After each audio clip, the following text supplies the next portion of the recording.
Before we start, if you're enjoying these conversations, please make sure that you like or subscribe to Cleaning Up. It really helps other people to find us. Cleaning Up is brought to you by the Liebreich Foundation and the Gilardini Foundation. Hello, I'm Michael Liebreich, and this is Cleaning Up. My guest today is Mariana Mazzucato. She's a professor in the economics of innovation and public value at University College London, and also founding director of the UCL Institute for Innovation and Public Purpose. Mariana is advisor to countless governments and the author of 3 best-selling books that are helping to redefine the economics of innovation, government, and public finance. Please welcome Mariana Mazzucato to Cleaning Up.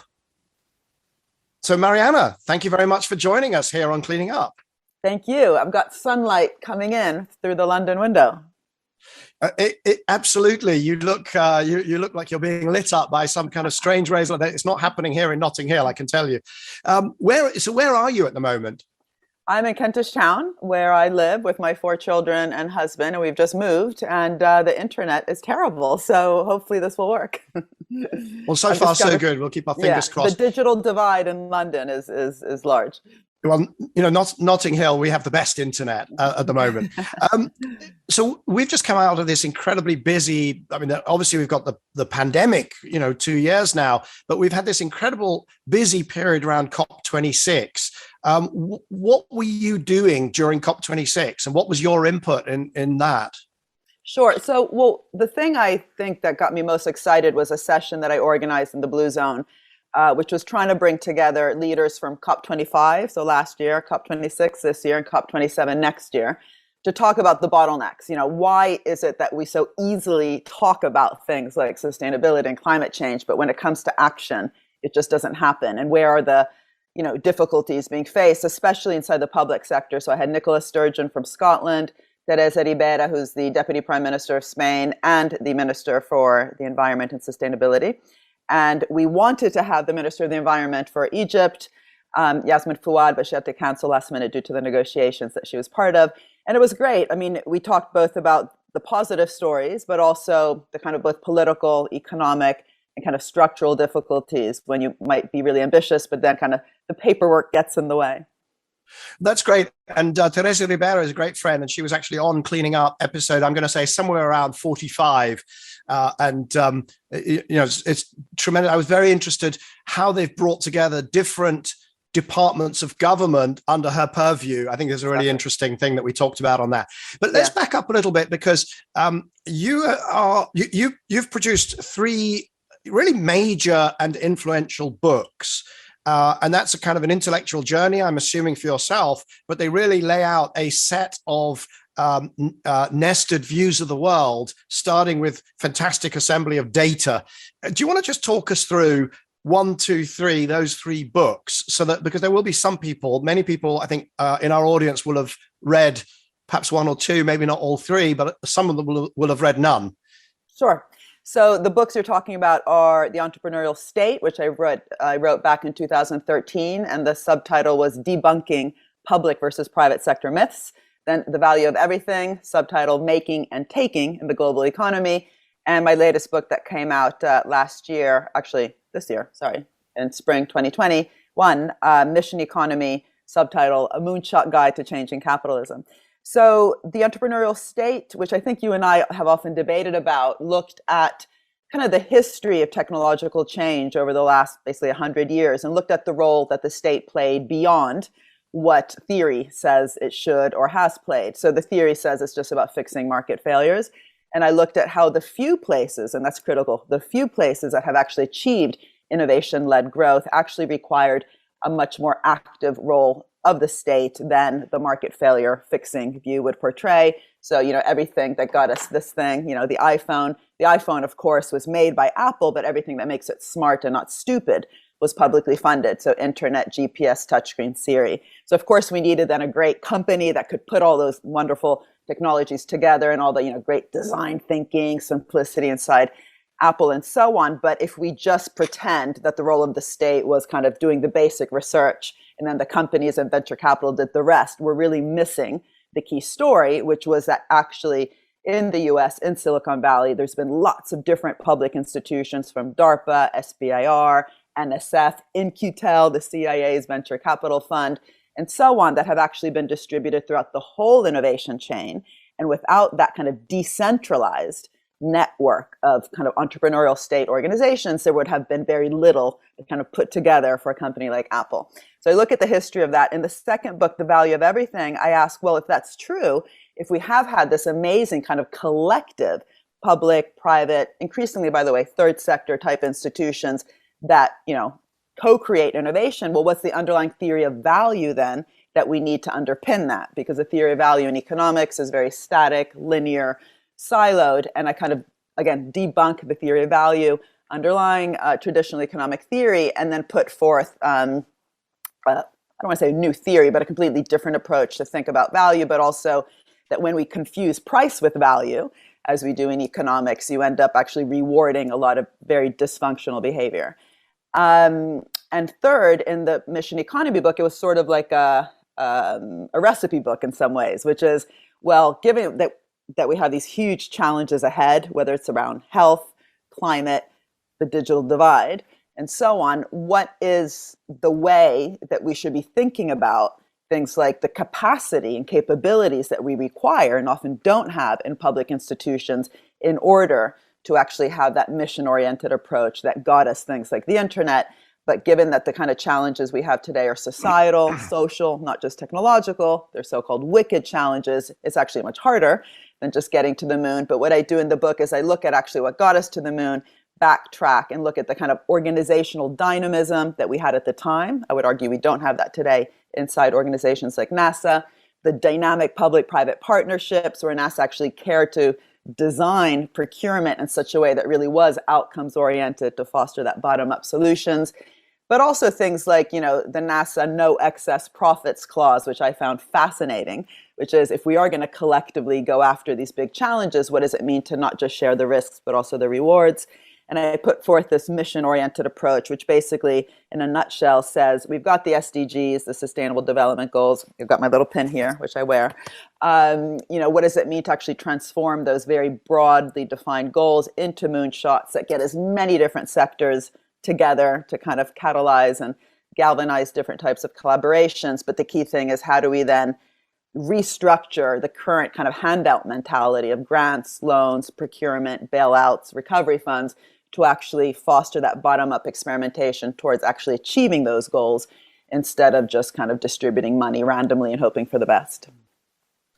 Thank you very much. And that as you've been explaining how those three different books and the different areas they cover fit in, I am reminded of why it's always so fascinating talking to you, because there's the sort of full spectrum from stuff I really, really, first of all, I have enormous respect for the research that you've done. I mean, the entrepreneurial state, tracking where those technologies came from that ended up in the iPhone or wherever, it's just a monumental piece of work, brilliantly done. And I've got nothing but, enormous respect.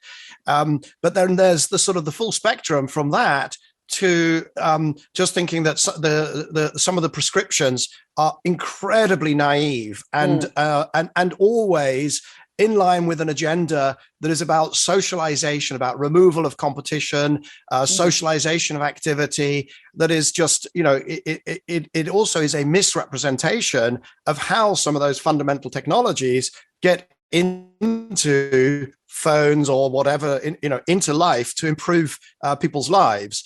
And so and then in the middle is, I should also say that I got enormous respect for the work that not just you, but also someone like Kate Raworth has done on the value of everything, or where value comes from.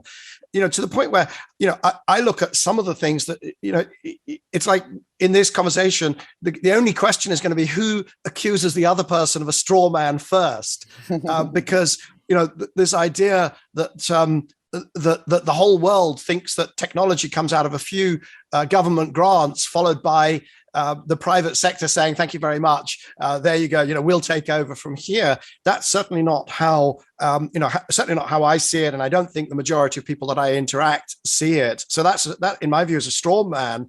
But then where it comes together is around this idea of missions. And again, I think, missions are absolutely critical, particularly since I spend most of my time, working on solutions to climate change, which, definitely is mission territory.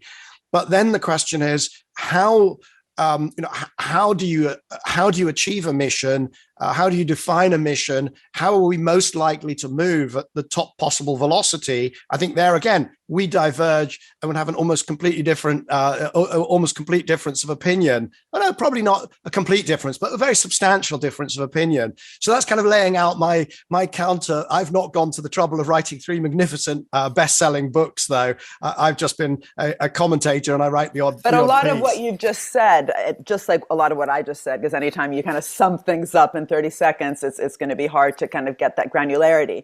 But I would argue that it's impossible to have competition, for example, when we have very problematic notions, again, of where value comes from. In fact, Schumpeter, who's known for, in economics for being the guy who talked about innovation, creative destruction, actually, he said very little about innovation that hadn't already been said by others, including Marx, who, people think Marx was just this communist guy. Actually, he was probably the most dynamic theorist about innovation. Capital, Volume 1, 2, and 3 is all about innovation.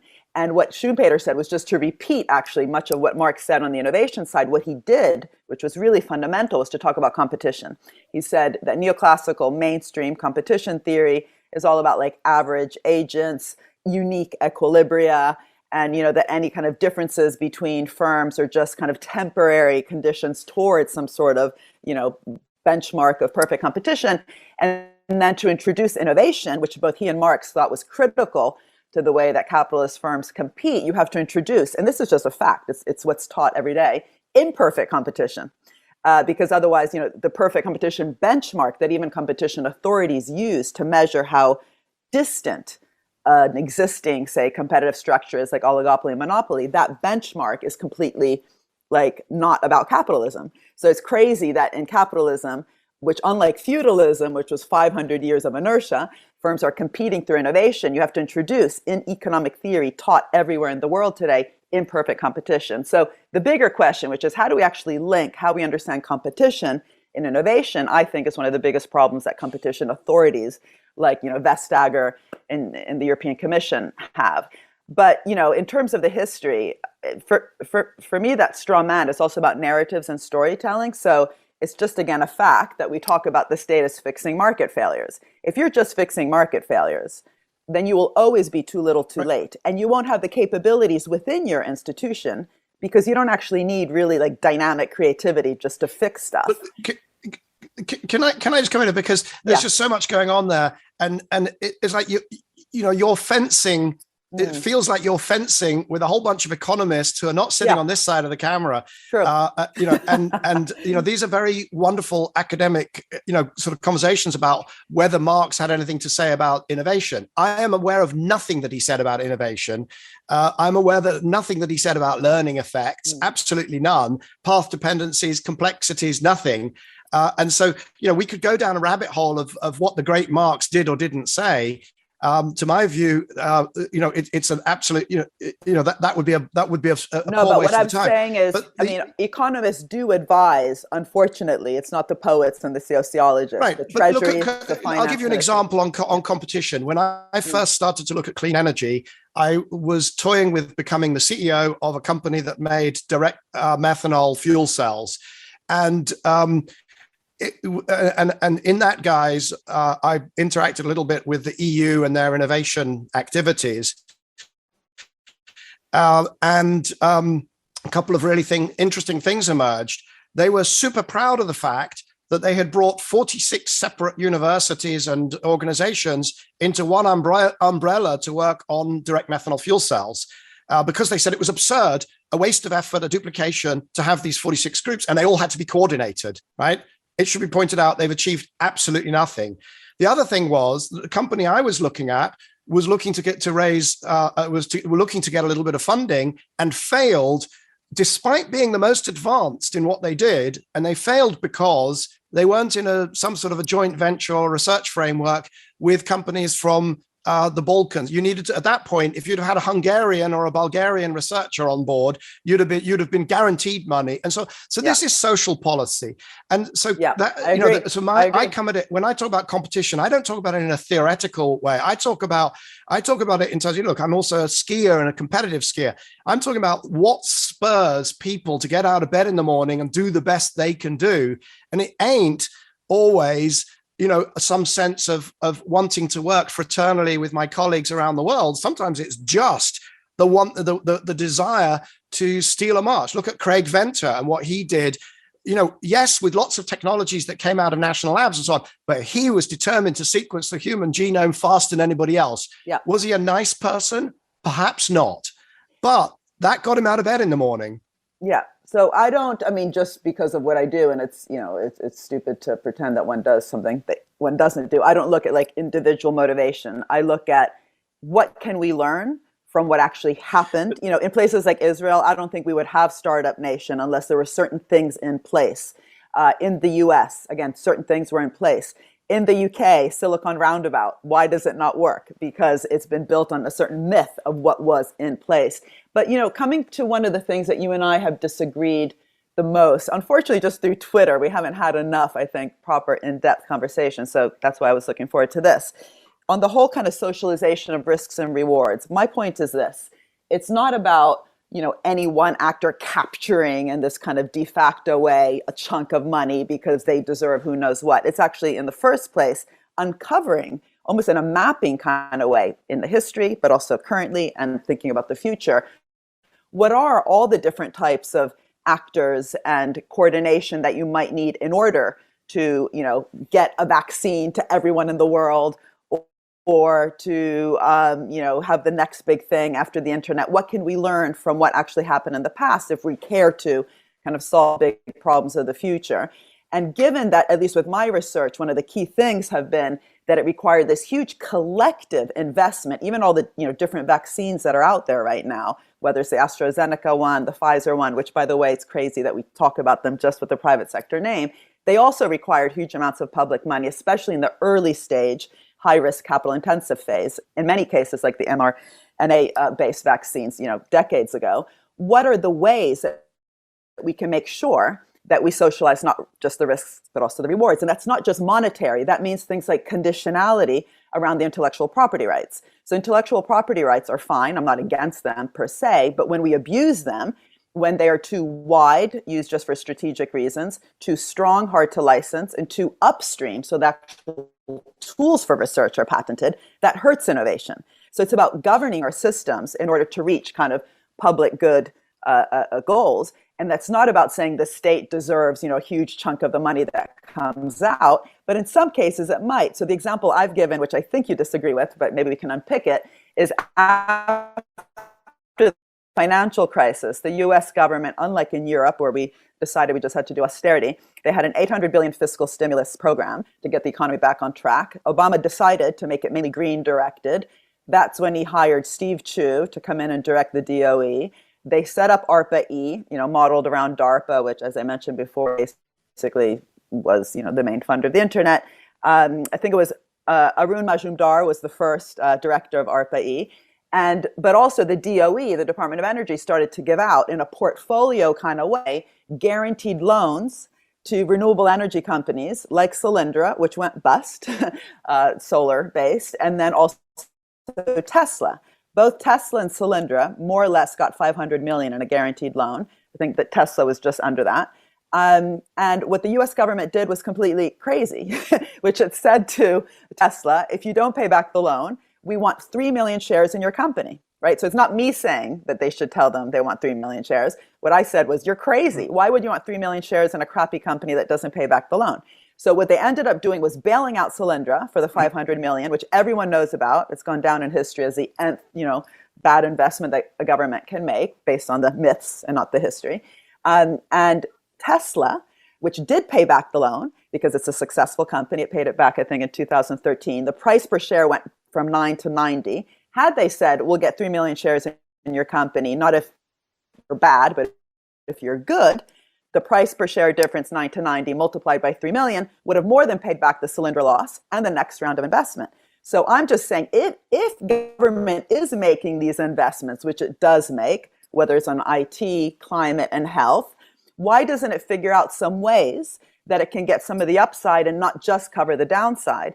It can also happen through conditionality that I mentioned around patents, also conditionality to make sure the profits that are created are reinvested back into the economy and not just used for share buybacks. It can be used, Bell Labs, by the way, which we both know is really central to IT innovation, actually came about through conditionality because AT&T had to, in order to retain its monopoly status, reinvest back into the economy, big innovation beyond telecoms. Bell Labs was the answer. So there's just ways to be less naive for governments. Instead of just flooding the system with liquidity, think of it like a public venture capitalist through a portfolio. Don't put all your eggs in one basket, but don't just cover the mess. Right. So let me deal with there's a few things I've come in on that, as you'd expect. Yeah. One thing is, a small thing. You're obsessed with share buybacks. Throughout your writing, the share buyback is sort of portrayed as this terrible, this terrible kind of capitalist exploitation of the system. That they do it too much. All it is another way of paying out a dividend. That's it. It gets cash into the pockets of the investors, and it's tax efficient. You could change that in an instant by changing the tax code. There's nothing bad about a share buyback. $4 trillion, Michael. $4 trillion in the last 10 years have been used for share buybacks. So I talk about the excess use. It doesn't. All it means, because you could have done that as. Would you be happy if that had been dividends? Then you wouldn't be able to demonize it by calling it a share buyback. In my book, just the same process. In my book, I look at both dividends and share buybacks, and I look at the problem of reinvestment, which since the 1980s, with the maximization of shareholder value principle, has fundamentally changed how companies think about. But I would look at it, and where it becomes very relevant for the green transition is if you've got a bunch of fossil fuel companies, then there's really two things that they can do, which you'd like them to do as part of the transition. Either become not fossil fuel companies, because that's ultimately they won't exist otherwise, or simply chuck out cash and let investors reallocate that cash if those opportunities. They could chuck that cash out via dividends. They could chuck it out through share buybacks. If that's your chosen, if you just want fossil fuel companies to shut down, you're going to see share buybacks. I mean, that's just one of the ways it's going to be done. And I don't, then look, but that's a side thing. I think there's a couple of other things going on there that I'd like to. What I really want to talk about is the nature of risk, and something very important that you said, that you don't look at the motivations of the individuals. And I very much do, because I think that the behavior of organizations is essentially just an aggregate of the behaviors of individuals. We'll come back to where I think we fundamentally disagree is actually on the nature of risk. Because you think that the government's investing in these things, or the government's giving grants or whatever, is a risk, and that risk, sort of, and that it's naive to take risks and not be rewarded.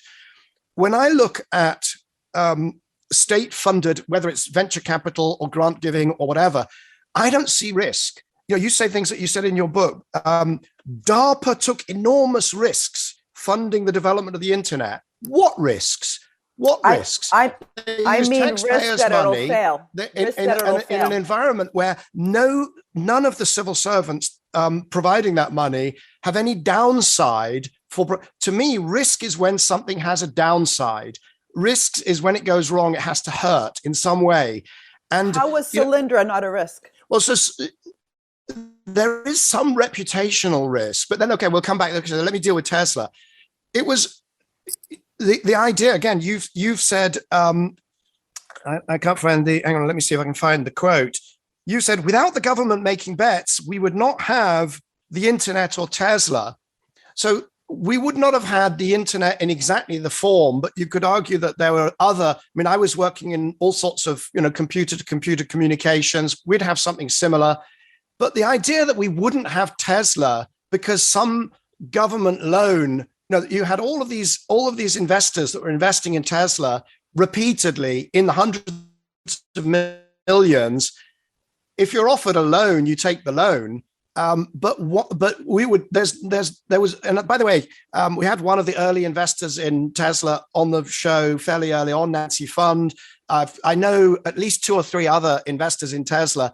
The idea that they would have walked away and there'd be no Tesla had there not been that loan is frankly absurd. I don't say that. You do. You say I can quote you. Listen, I can quote you. It is risk. It says without government making bets, we would not have the internet or Tesla. And you talk endlessly about the Tesla loan as though it was instrumental in there being Tesla, but that's just not the case. You just said yourself, it might have happened through some other way, right? So my point is the internet and the Tesla investments were risk-taking by government. And how I define risk, and when I said I don't look at the individual, I just mean there's a whole branch of economics that just looks at individual decision-making. I don't do that.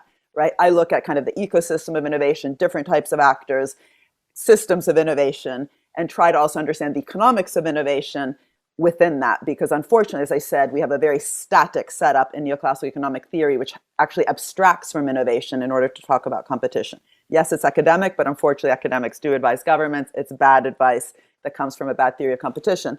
So it is risk-taking. It's different from the kind of risk that you're talking about, which is, I think, a really interesting insight that we've just had, which is that when we talk about risk, we're actually talking about it at different levels. I'm talking about it more at the meso level. You're talking about it more at the micro level. One can also talk about it at the macro level. So what I mean is, literally, if you have government investing in things like Concord, internet, Tesla, Solyndra, there will be lots of failures. Any venture capitalist will tell you for every success, you have to bear 7 or 8 different failures. The difference is the venture capitalists brag about it. The government, as soon as it screws up, it's bang, front page of the Daily Mail, right? So why is it that we accept risk-taking learning by doing trial and error and error and error inside the private sector, and government, which we do rely on, because we do. You yourself say that you've learned maybe a little bit from the entrepreneurial state. I talk about all the government investments. Well, that requires the admission that you will sometimes mess up. And if we don't understand that, we don't even welcome risk-taking and uncertainty or even invest in the kind of portfolio kind of thinking within governments. And that's when they do put all their eggs in one basket and think the whole solution is one technology, one sector. And I'm very against the way industrial strategy is usually done by government just randomly choosing sectors it's going to back. And I'm like, really? What about these other things that, like, who decides?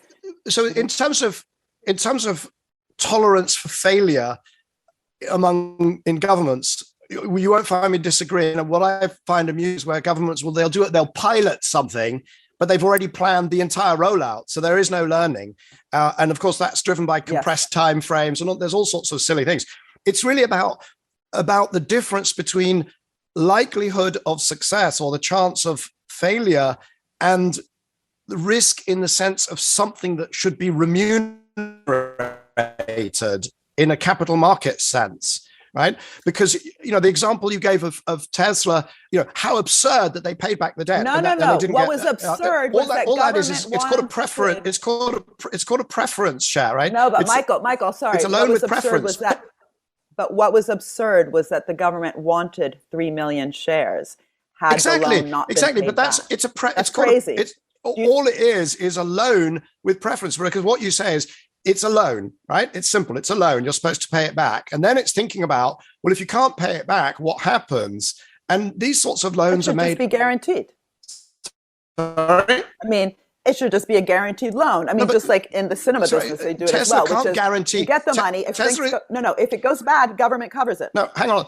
Look, this is a form of financing for a rapid growth company, right? Companies don't always want to give away equity, so they'll take a loan, and then the prefs are a way of saying, well, what happens if you either can't or don't want to pay that back, and then you turn it into equity and you have it pre-agreed, rather than, because the alternative is the company can't pay it back and you go into a negotiation and the lender then ends up owning a piece of the company. This is completely standard technology for funding a growth company.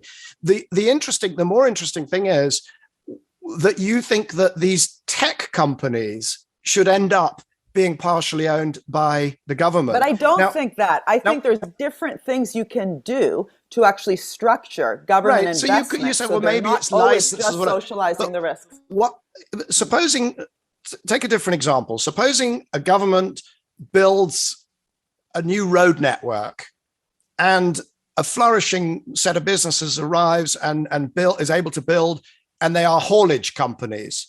Now, should the government have a specific either license or ownership, but some upside in those companies, or is it only tech companies that you think should become in some way beholden to the state because they've benefited from the R&D or whatever other programs? It's definitely not just tech companies. Most of my work, by the way, has been on the big pharmaceutical companies, which every year just in the US get $40 billion from the US government, which funds the highest risk innovation in the drug industry. And then somehow the prices don't reflect that because value-based pricing allows prices of drugs to go to whatever the market will bear, and then the state has to come in to subsidize, so the taxpayer pays 2 or 3 different times.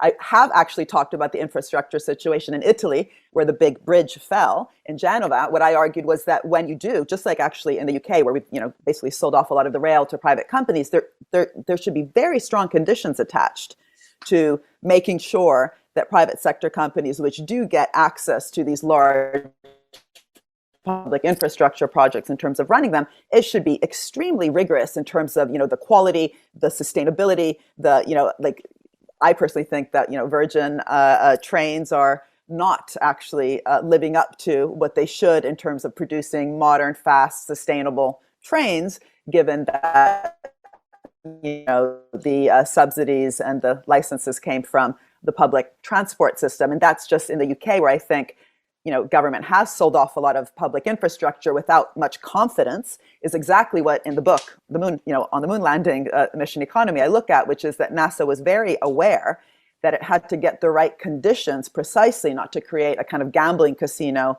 in space. And I would argue today that's exactly what we have. Right. So conditionality on how to collaborate, and when you do get a big chunk of public infrastructure, whether it's in transport or something else, what are the conditions that should be attached in order to make sure that partnership is symbiotic, mutualistic, and not what I think we have in many sectors, which is a parasitic public-private partnership. Because where I'm going, and the pharmaceutical ones is very difficult because there's been some just, incredible regulatory capture, which you won't, that's one of the areas where you and I will, probably more likely to agree than disagree. But where I'm going is this attempt to sort of, I don't know, because I'm now going to straw man or straw woman, straw professor you. It's the kind of the nationalization of innovation. But I've never talked about that. Where have you read that? But it is a natural. Hang on a second. What you're saying though is that because the government gives out these sort of early grants, and because it intervenes, and in my view, intervenes far too often, far too late in the innovation process, because we also haven't talked about crowding out. We haven't talked about, the risk when you see early stage. If you're sort of investigating molecules or you're doing early stage research of fairly fundamental research, it's very easy to identify risk. But I think one of the things, again, where we might be disagreeing is what is the risk of actual sort of business model creation and product development and a whole bunch of things that government have been absolutely horrible at, by the way. And there's, endless examples of failures there, from Concorde to Minitel and so on. It's not either or. Agreed, you can still talk about everything you talk about and recognize that a lot of government investments have been important. Right. What I think we've done is under-theorized, under-imagined, under-understood the government bit. It's not to say the private sector bit isn't important. Of course it is. But let's come back to schools all over the world talking about it. You don't need me to come in and say how. So we and I fully understand it, but still I'm not sure that because means then we should do anything about it. I agree with you that we end up with the wrong kind of government structures because we've not understood what actually works. I mean, do you think that Yozma in Israel was important? Do you agree with their policy of getting royalties out of the investments that they make? And if not, we should go, talk to Yozma and try to better understand how they work, just like we do case studies with the business sector. I don't think we've done enough case studies of where government works and where it doesn't work. And I totally agree with you. It often doesn't work because we haven't actually structured and also invested in the kind of capabilities we need in public institutions because of the myths about what government is for. I fully endorse your plea for more funding for case studies and more understanding, more understanding that. I think, nevertheless, for every Yosma, there are also countless examples of governments attempting to do venture capital. And my experience with most publicly employed venture teams, venture people, is I've got to do this really carefully because some of them are great friends, but they would not survive in a real venture capital environment. They are simply not these are not your top value creating investors, whether it's around sort of stock picking or whatever. But the thing is, as soon as you say that governments, they're spewing out all of these, research grants and contracts and so on, and as soon as you say, oh, and government should have some upside in that, whether it's a license agreement, whether it's an investment, then there has to be an infrastructure to manage that. And I've also run venture-funded companies, or not. I've run companies and I've invested and so on. The idea that you'd have some, medium quality jobs worth sitting and deciding and having to be involved in every development, because this is what happened. Michael, now, Yosma may have come to a different solution. But what you've just said is really important. Sorry? What you've just said is really important because there's a static snapshot, which is the kind of medium, happy-go-lucky, I think you wanted to say mediocre, kind of, public servant sitting in some sort of public fund. Why is it that we have that mediocrity? I think it's a self-fulfilling prophecy. That's one thing. If we don't understand the kind of institutions we need in order to govern things better, to have innovation-led, sustainable growth, and what the role of government and the private sector is, it ends up being that we get the wrong kind of people in government to run those things. That's just something we might agree with. But the thing that I just need to repeat, it's not just about the monetary reward. By actually thinking of things like, public value, I've set up a whole institute at UCL around this. It's called the Institute for Innovation and Public Purpose. If we want public purpose, so purpose-oriented, challenge-oriented policy, as opposed to strategies or types of firms, the obsession with SMEs, for example, so focus on big goals and get policy, whether it's procurement, grants, and loans, to actually drive that bottom-up experimentation in the business community to get there. Well, first of all, you need the capability in government to do that. And second, let's make sure that that public money, whether it's the $40 billion in the US that goes to drug innovation or the digital or the climate, actually gets governed in such a way that we don't just put the money in and again, go pray and hope for the best, but actually govern these things to reach some sort of public good results. And that does mean conditionalities. It does mean focusing on patents. It does mean making sure that we don't kind of, get monopolistic kind of behavior. And around algorithms, this is really important because, you'll know that Google's algorithm was funded by the NSF, the internet was funded by DARPA and so on. And then we didn't actually think about how do we govern the platform economy so it doesn't lead to the kind of abuses that we have today. And picking up the mess ex post, worrying about privacy, taxation, and all these things, it's too late. It's too late. We need to think about things in a pre-distributive way, so we don't just worry later about redistribution or the negative effects that these technologies can have. We can govern the relationships in the first place in a way that at least tries to prevent some of the abuse that we're seeing now. But unless you have those capabilities in government or even understanding this as a collective project and not just all the values created in business and government just has to fix market failures or redistribute the value, I just don't think we're going to get that kind of dynamic creative person in government in the first place. To the point about the sort of people, there are two real big challenges. When you talk about managing, not all of government, we come back to that, because I want to talk about missions. But if you're talking about the way that the people that are interacting with business and will be managing, all of this activity, there's two big problems is, what are you going to pay them? Because you're going to be in competition with people who can pay a lot. And that is a real challenge. But the other challenge is skill sets. I mean, the fact is, people in government do not live and die by, how many eyeballs they get on a page or whether some product achieves, this take up or that take up, or managing really complex supply chains around the world, as our consumer goods companies do, or even our tech companies.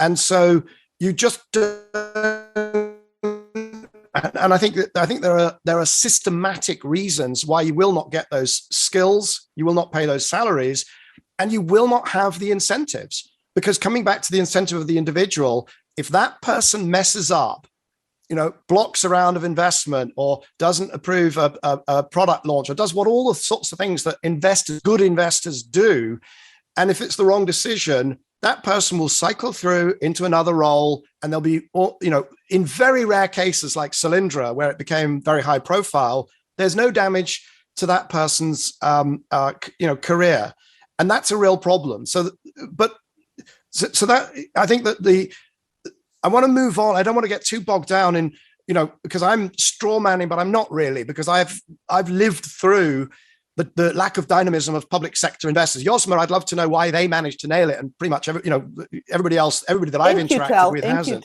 The CIA's Public Venture Capital Fund actually has been modeled pretty similarly around Yasmin, has also been quite successful. I mean, there's another whole area that we could get into, which is that in none of your work have I seen a counterfactual on what the money could have been spent on. There's these statements like, you wouldn't have an internet, you wouldn't have a Tesla. So the EU framework program. No, but that is what missions is about. Missions is about, we shouldn't be pitching things against each other. Like, I actually think it's completely artificial for a government, like in the UK government, we had an industrial strategy, which ex ante decided that we were going to focus on 5 sectors, aerospace, automobiles, life sciences, financial services, and the creative sector.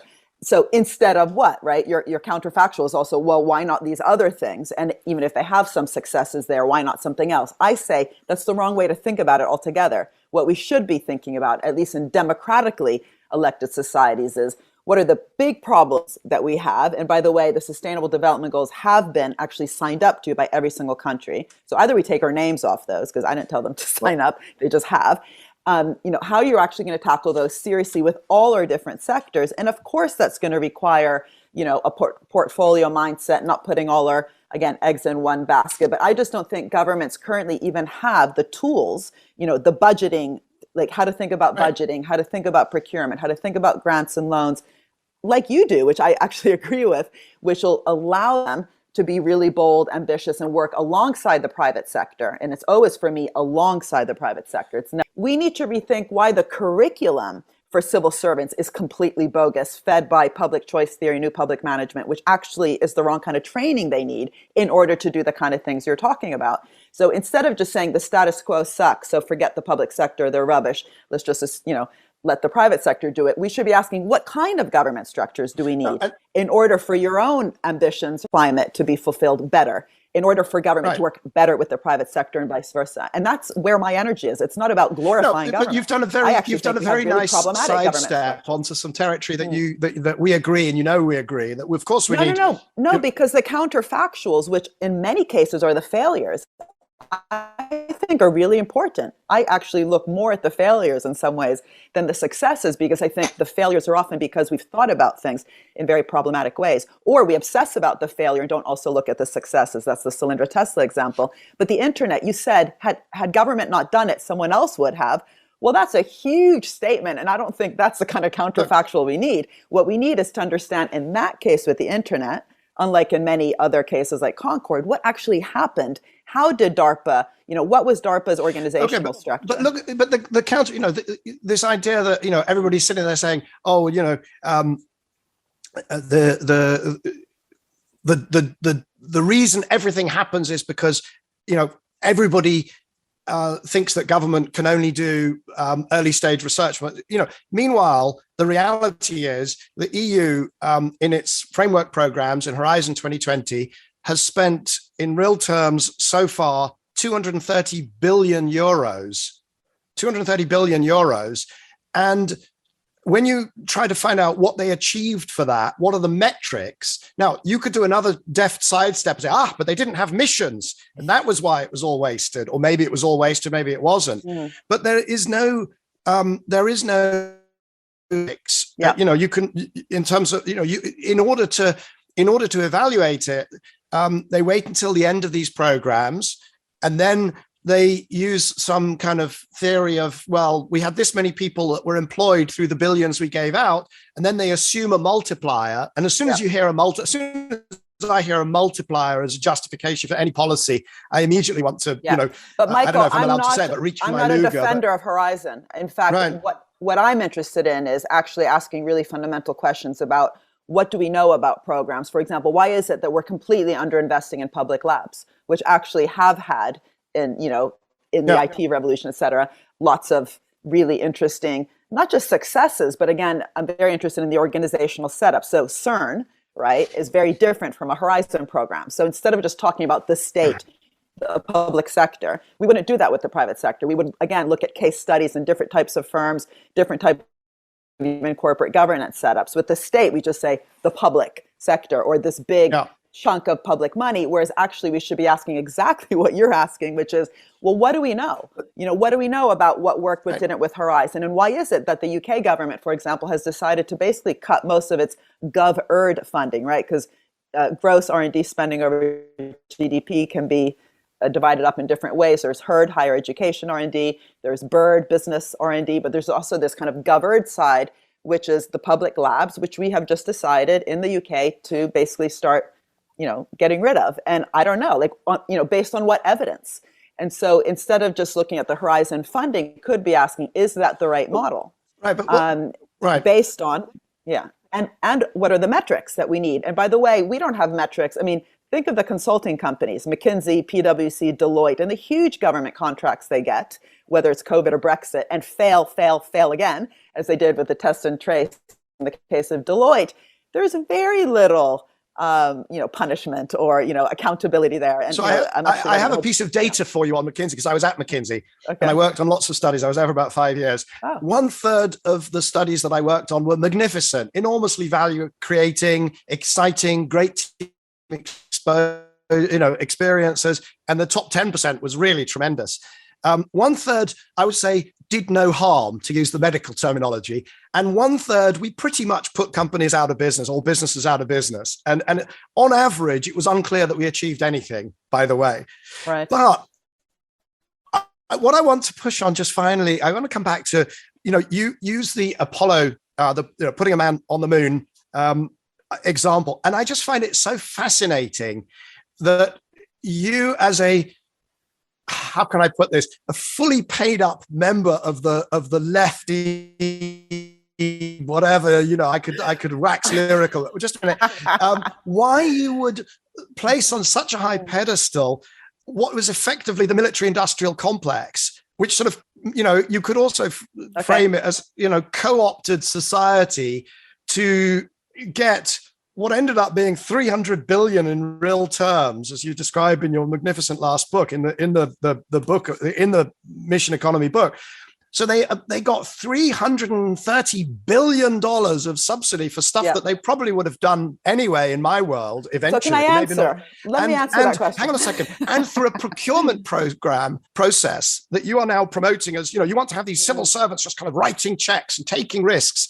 Those kind of cronyist procurement that we have, thankfully moved away from, surely, where you just have these kind of king civil servants handing out vast amounts of taxpayers' money with no downside to the enormous,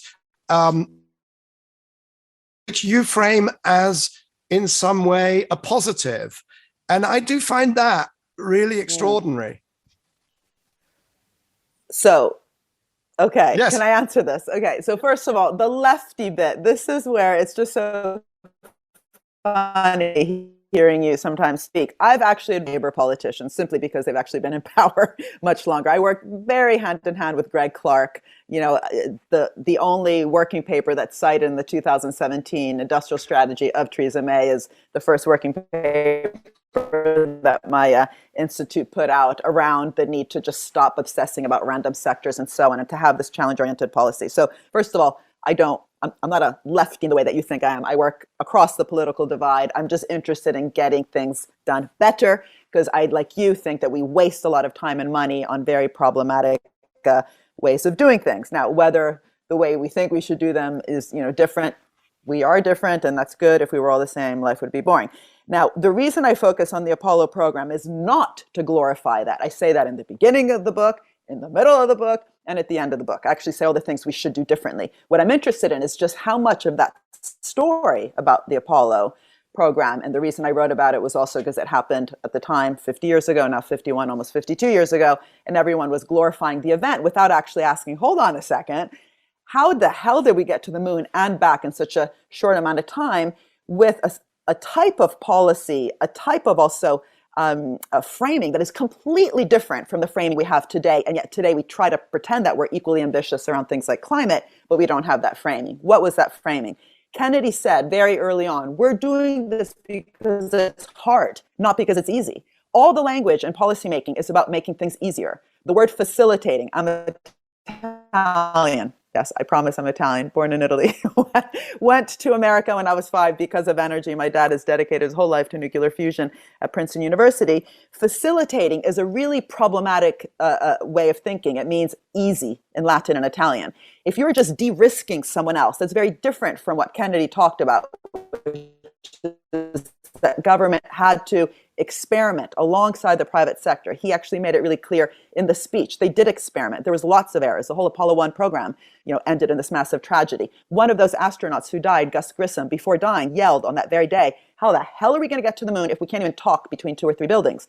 So the silos, for example, that NASA had, which we have today in every government, no kind of intergovernmental alignment or thinking that actually goes between departments. That's what he was saying was happening in NASA because he couldn't hear what was being said to him in Mission Control Room. On the back of that, George Mueller comes in from Bell Labs, completely restructures NASA to have program managers with their delegated teams, but in constant communication one with the other. So that kind of flexible, agile, horizontal, interdepartmental government kind of program that they had to set up because they were so purpose-oriented. I'm fascinated by that. I don't think that's the kind of government we have.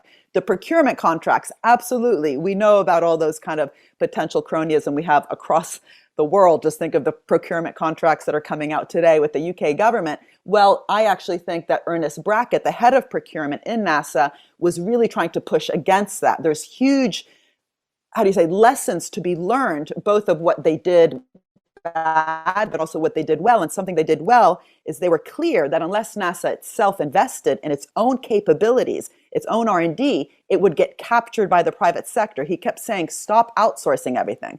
He had this wonderful sentence. He said, we're going to get captured by brochuremanship. We won't even know which private sector companies to work with. We won't know how to write the terms of reference. If we just outsource our capabilities. And that idea of being captured by brochuremanship is what I think government has today. They've been captured by PowerPoints by the McKinseys and the Deloittes, let alone these kind of more mediocre type companies, which we know have been able actually with COVID-19 to produce and fail again things like PPE because government actually didn't have these very strong metrics around public purpose and public value. On the back of, I would argue, but this gets too complicated, so I'll shut up in a second, the whole kind of new public management and public choice theory ways that the civil service has become under-resourced and under-capable. Right. And I mean, those lessons are just really interesting to me, not to glorify Apollo, but just to say we can't have purpose-oriented or mission-oriented government without actually asking what's the organizational structure, what's the kind of public-private partnership, right. What's the dynamism and the admission that it's going to be hard, not easy. And that is fascinating, but it sounds a lot like some of the stuff that I was, reading at Harvard Business School in, 1988 to 1990, aging myself, around, performance of teams. And there was all this kind of, why did Lockheed Martin's skunk works, overperform? What were they able to do? How did they break silos? And so there is a whole body of literature, academic literature as well, which I'm sure you're aware of. But in the private sector, well, it's only about private sector companies. That's my point. Oh, that's interesting.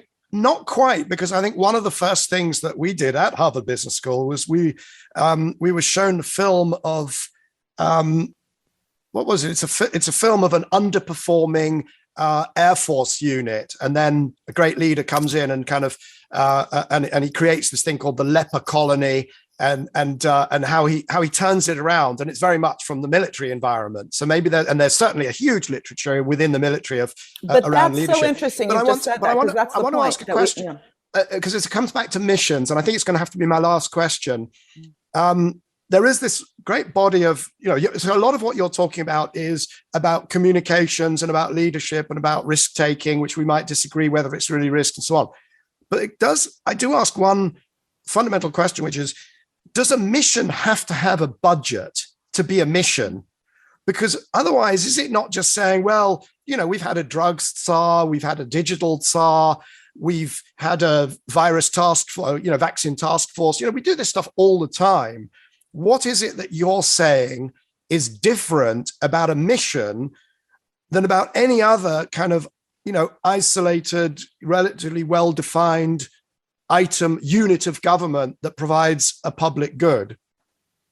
That's a great question. And, on the military bit, that's sort of my point, which is that we've only done it with the military. We've never managed to actually treat as urgently as we've treated wars, our kind of social and societal missions. And those are actually much harder. And I talk about all the kind of other types of changes, not just technological and organizational, that involve these societal missions, including regulatory and behavioral changes. So how I talk about missions, I try to talk about it in a very specific way, because I don't just mean like big projects, right? It's not a project. It has to be like, one of the things I focus on with the Apollo program is it wasn't just aerospace. It required huge amounts of investment and innovation in nutrition, materials, electronics, the whole software industry. In some ways you could see as an outcome of that. And so this idea of intersectoral missions, even cancer, if it was a mission, just looking at it within the healthcare space is very different from looking at all the preventative kind of areas. So the need to actually have intersectoral collaboration to solve problems is something I'm very interested in, precisely to get big public entities, whether it's government or the European Commission, to get out of this mindset of just kind of throwing a lot of money at a sector without thinking of what's the big problem we're after and all the different sectors that would have to be part of that. Second is that need to then redesign, because I think we have the wrong redesign all the tools that government have, whether it's the budgeting, outcomes-oriented budgeting is what we do in war. Why don't we do that to fight knife crime in London?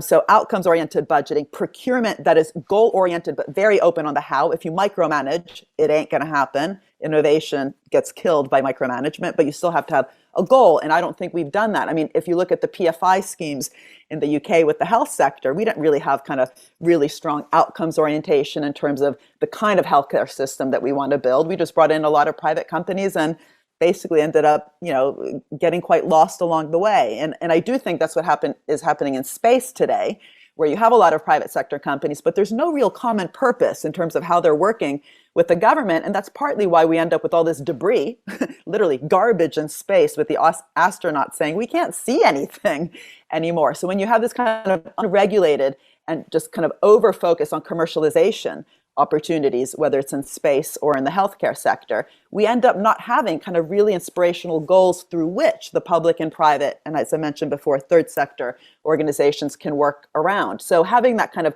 clear goal, but make sure that it's not just one project that is sector-based, but intersectoral, and redesigning the tools to foster that bottom-up experimentation.